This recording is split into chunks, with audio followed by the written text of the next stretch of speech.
Good afternoon, everyone. I'm Brandon Eisner. I'm the leader of market research and insights for CBRE for Florida. And I'm here this afternoon with Christian Charre, who's Senior Vice President of Investment Properties focusing on hotels. Thank you for joining us, Christian. Thank you. Good afternoon, Brandon. Yeah, so, obviously in South Florida, the pandemic has wildly affected the leisure and hospitality sector, which you're very familiar with. It seems like we're starting to see a slight uptick at the airports and traffic, but still, it's still way below last year's levels.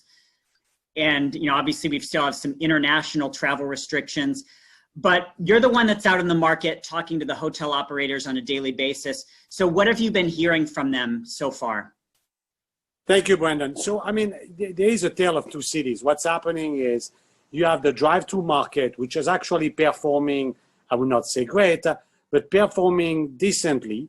And that includes, the northeast coast of Florida, Cocoa Beach, Daytona, and in our neighborhood, they call it, in South Florida, you have the Keys. So during the weekend, these markets are performing quite well, running 80%, 90% occupancy over the weekend, not all week, but because people from Miami are going down to the Keys. When it comes to Miami proper and Miami Beach, we're still being challenged. The reason is because it's more of a fly-to market.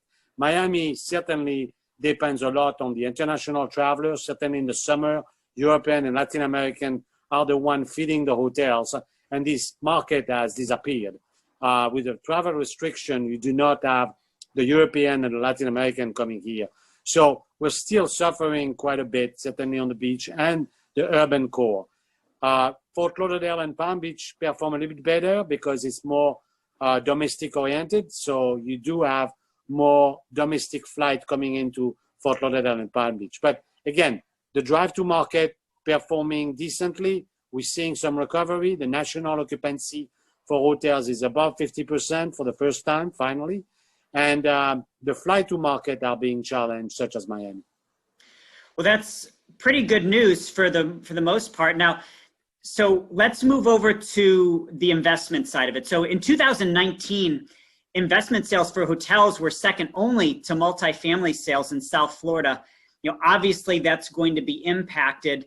Do you see the investment market picking back up in 2021, or is it going to take a little bit longer than that?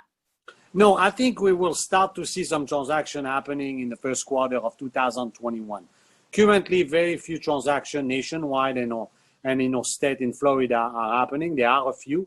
We can point out to a few. The reason for that is the bids and ask difference between what we have between buyer and seller. So seller in this current environment are looking 30 to 40% discount from pre-COVID price or valuation.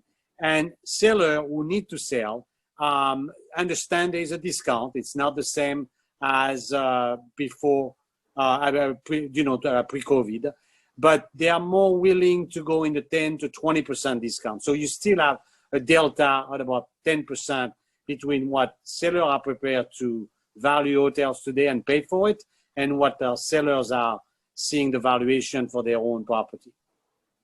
That's great information. So now we have time for the lightning round. So you're a hotel guy. You've been to a lot of places. What's your favorite vacation spot? So I'll tell you that secret.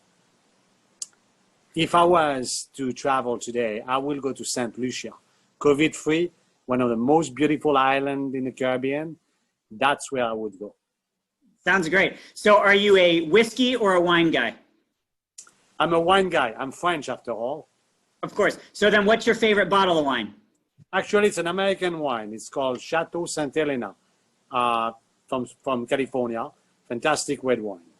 Well, you can't argue with that. So you heard it, everybody. This is 3 minutes with Christian Charre. Thank you very much.